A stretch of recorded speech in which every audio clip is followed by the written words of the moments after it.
They never meant for you to hear this.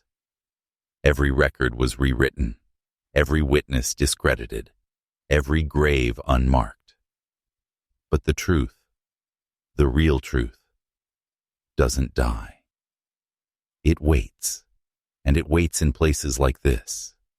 Briar Hollow, where a church 700 years older than the land it stands on burns itself alive every Christmas Eve and returns, untouched, by morning.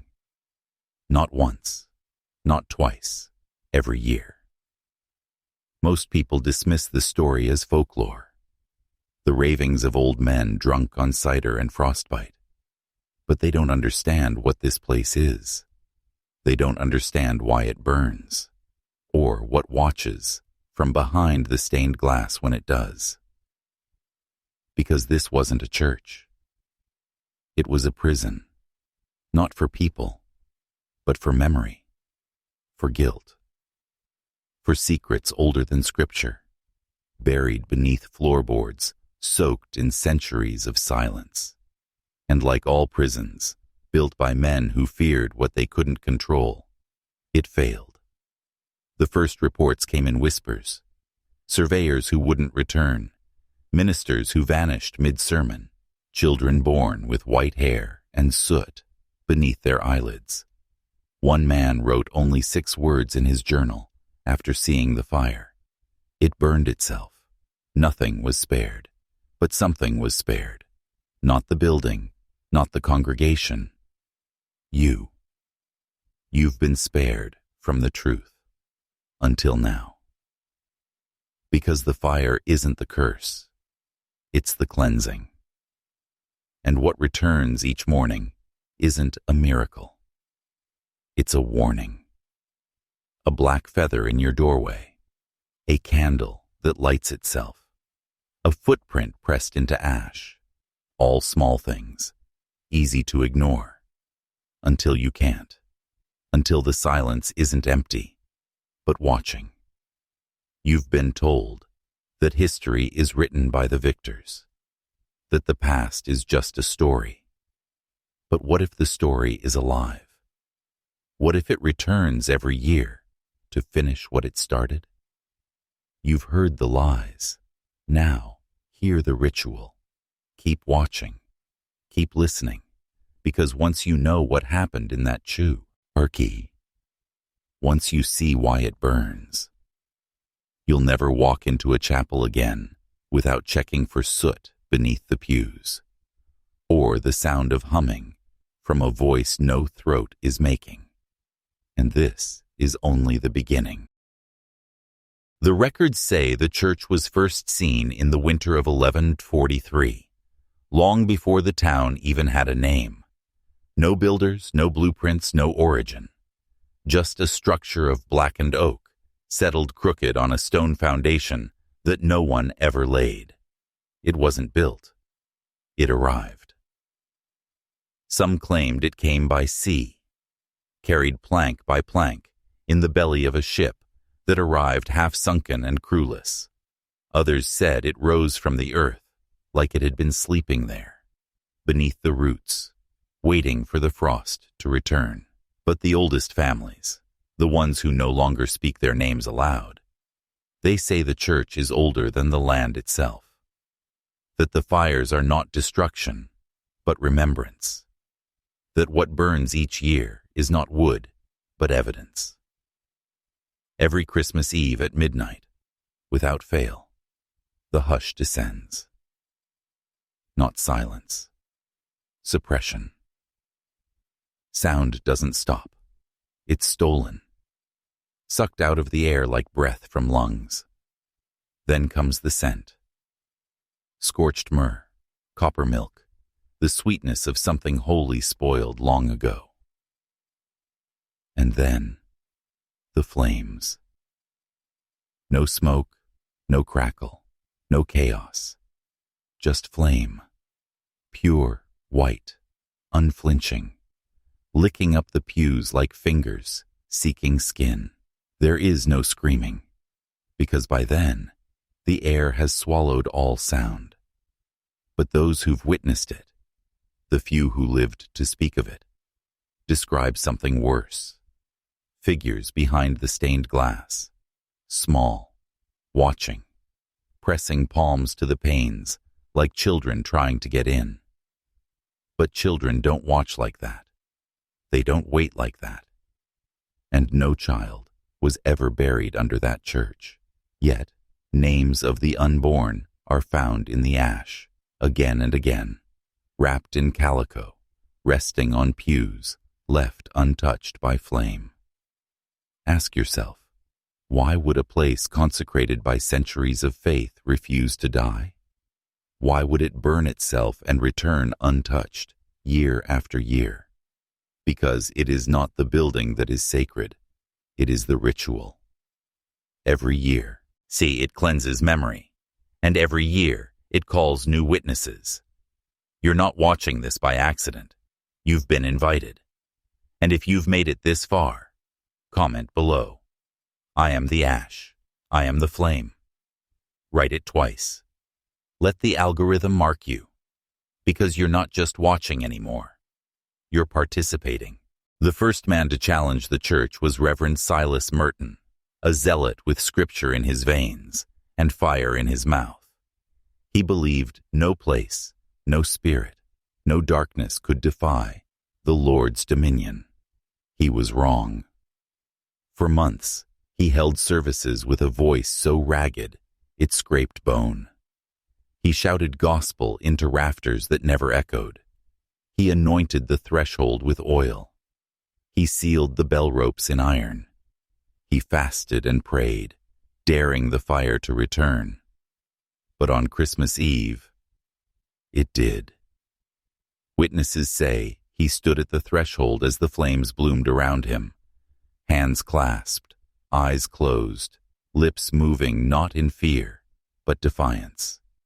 The steeple cracked like a dying lung. The nave folded in on itself, and when the smoke cleared, Silas was gone. Not consumed, erased. Only one trace remained, a child-sized handprint, scorched into the pulpit where he had last stood. No larger than a 6-year-old's, pressed deep enough to warp the wood grain. After that night, the congregation splintered. The elders stopped lighting candles. The doors were bolted shut except on Sundays, but no lock could stop what was coming. Because it wasn't the fire they feared. It was what came with it. Children born that year wept in their sleep, clutching handfuls of soot. Mothers woke to footprints across their bed sheets. Small, bare, inward turning. And every year, the fire spread wider. To doorsteps, to windows, to dreams. One boy, Jonah Fields, was dared to enter before midnight. He carried salt in one hand, a crucifix in the other. He laughed as he crossed the threshold. He did not laugh when he returned. Hair white, eyes dull, crucifix melted to slag in his fist, and from his lips came a soft, steady hum, matching the church bell's toll, though no bell had rung. What kind of place leaves children marked? What kind of fire hums? Not a curse, a contract. This is not folklore, it is programming. A cycle repeated with clockwork precision. Like a machine set to cleanse memory, keep secrets buried, and destroy any man who dares to witness without surrendering. But you're not like them. You're not looking away. You're listening for the humming behind the silence. You're seeing what you're not supposed to. And that is the first step. You want to know what they were hiding? It wasn't the fire. It wasn't even the church. It was what the fire reveals. When Eleanor Cray, a county archivist, trained in logic, not myth, came to catalog the church's records, she didn't flinch at stories of ash and ghosts. She believed in ledgers, baptism rolls, paper trails. But paper can only tell you what someone wanted recorded. The church's true record was etched in burn scars and candle wax, a language of symbols no cleric could translate. Eleanor stayed late on Christmas Eve, determined to debunk the hysteria. What she wrote never made it to the county. Her private journal, discovered years later, spoke of a tone that began in her bones, a sound not heard but felt, like the earth was whispering through her spine. Then the walls glowed, not with flame, but with a pulse. Blood red, rhythmic, like something alive and ancient. Then she saw them, not spirits, but shadows cast by nothing. Faces formed in the stained glass, not painted there, but pressing through it. And all of them, small, childlike, watching. She ran, leaving behind her ink, her bags, even her boots. The next morning, her footprints led only to the church. None led back. The church stood whole, the fire forgotten. Again. Because that's what it does. It resets. It does not want to be remembered. It wants to be witnessed and forgotten. A controlled burn, a memory sealed behind sacred walls. But something went wrong. Too many witnesses, too many patterns. The ritual couldn't keep up. Footprints began appearing in places far beyond the church, on doorsteps, in snowbanks, in ash. People heard humming behind closed closet doors, found feathers in their tea kettles, woke with their names etched into wax. This wasn't haunting. It was selection, because the church doesn't just destroy the past. It chooses its replacements. You think you're here to learn a story. You're not. You're here to become part of it. By watching, by listening, by remembering, you become something the fire cannot erase. You become a fracture in its cycle, and fractures spread. So if you're still with me, repeat it below. Again. I am the ash. I am the flame. Twice. Once for memory. Once for transformation, because the church is still burning, and now it knows your name. In the winter of 1845, the Llewellyn family arrived, unaware they were walking into the jaws of a centuries-old machine. Drawn by cheap land and silence, they settled into the old parsonage, a house that smelled of wax, mildew, and something else, something like waiting. They were warned, of course, in glances, in silence, in bread not delivered and hands not shaken. But Mrs. Llewellyn was proud, a rational woman. She believed superstition was a disease of weak minds. She believed that if evil existed, it wore the face of men, not churches. That belief didn't survive Christmas Eve. She tried to bring her children to midnight mass.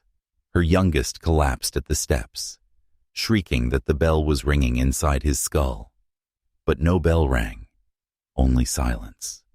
The same silence that bent the air around their lungs. That night, snow melted in a perfect ring around their home.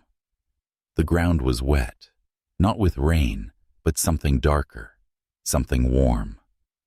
The trail led to the church steps, where a candle sat alone, burning in windless cold, flame unmoved, wax black as oil. They buried it. The next morning, it was burning again, on the windowsill. They threw it in the river. By dusk, it burned again, on the kitchen table. This wasn't a warning, it was a claim. The youngest child began to scream in silence, mouth open, breath fogging glass. His heartbeat, not his own. When his mother touched his chest, She said it felt like a bell tolling inside flesh. And still, the candle burned. That Christmas Eve, Mrs. Llewellyn locked every door, salted every threshold, blocked every vent. But salt doesn't stop what's already inside. At midnight, the hush fell like wool. The air pulled tight, the walls exhaled, and somewhere in the dark, something moved. Not toward them, but through them. A memory not theirs, but now rooted inside. When she opened the door at dawn, the candle was waiting on the church steps again, burned down to a puddle. In its wax, her son's name, etched as if by a child's finger. You see, the fire doesn't kill. It marks. It records. And once it knows your name, it saves you. But not in the way you were taught, not in light. It saves you in pattern, in ritual, in recurrence. The church doesn't end. It spreads through families, through houses, through stories whispered in dark corners of the mind. You think you're safe because you're far away? It only needs memory. And now you remember. By the time the snow thawed in 1846, the church was no longer a building. It was a presence. Something that drifted beyond its blackened walls. Something that moved through doorways and minds like smoke, too thick to name. It had no clergy, no choir, no sermons. But it had congregants. The gravedigger was the first to flee. He found a footprint on his pillow. Pressed in ash, small, bare, inward turning. He left before sundown, leaving a note pinned to his door. Forgive me, I kept the names too long. No one saw him again. No one looked for him. And the candle? Gone. But the doors of the church never fully shut again. People stopped speaking its name, not out of fear, but reverence, as if saying it too often might summon it, as if the church had shifted from location to idea, something that remembers you when you remember it. You see, this is not just a story of fire. It's about a system, a ritual technology designed to erase, replace, and reprogram. Ancient, deliberate, recurring. The church is the interface, the burning, the memory, the humming. Those are just its tools. Every symbol was engineered. The black feather, innocence scorched, the footprint, invitation, the candle, contract. Each year it seeks new names, new minds to mark, new watchers to become carriers. And you, sitting there, headphones in, light dim, heart thudding, you're already part of it. Because the moment you understood, the church entered you. It is now inside the folds of your memory, waiting, warm, humming. You may think this ends when the video does. It doesn't. Because next Christmas Eve, you'll notice the air goes still. You'll hear a note low in your spine. And in the morning, maybe it's nothing. Maybe it's just a candle on your windowsill, burning steady. Black wax, no scent, no heat. But look closely. In the wax will be your name, etched clear as bone. And when that happens, remember what you said here. Say it one last time below. I am the ash. I am the flame. I am the ash. I am the flame. Because this isn't a warning. It's an inheritance, and now it's yours.